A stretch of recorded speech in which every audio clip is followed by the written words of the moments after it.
বাড়ির সবাইকে চোখের জলে রেখে অবশেষে ঢাকার পথে রওনা হয়েছে যশোরের অভয়নগরের ভাইরাল ষাঁড় নেইমার।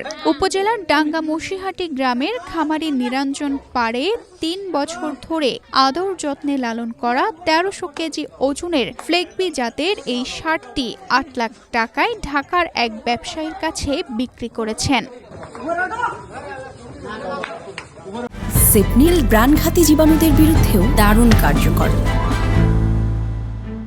ঢাকার উদ্দেশ্যে রওনা হওয়ার আগে বাড়ির সবার কাছ থেকে যেন আবেগঘন বিদায় নেয় নেইমার।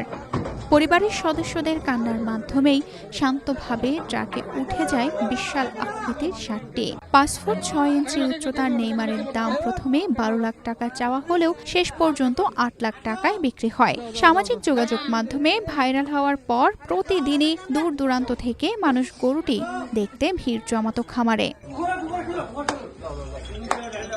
খামারি জানান, নেইমারের প্রতিদিনের খাবারের পেছনে প্রায় ১৫০০ টাকা খরচ হতো। খোল, ভুসি, খড়, ভুট্টার গুঁড়া, সবুজ ঘাসের পাশাপাশি মাঝে মাঝে খুদ চাউলের গরম ভাতও খাওয়ানো হতো তাকে।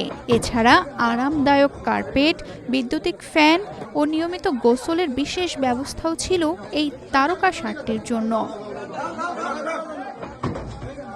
তানজিদা রহমান, ইনায়া, বাংলাদেশ প্রতিদিন।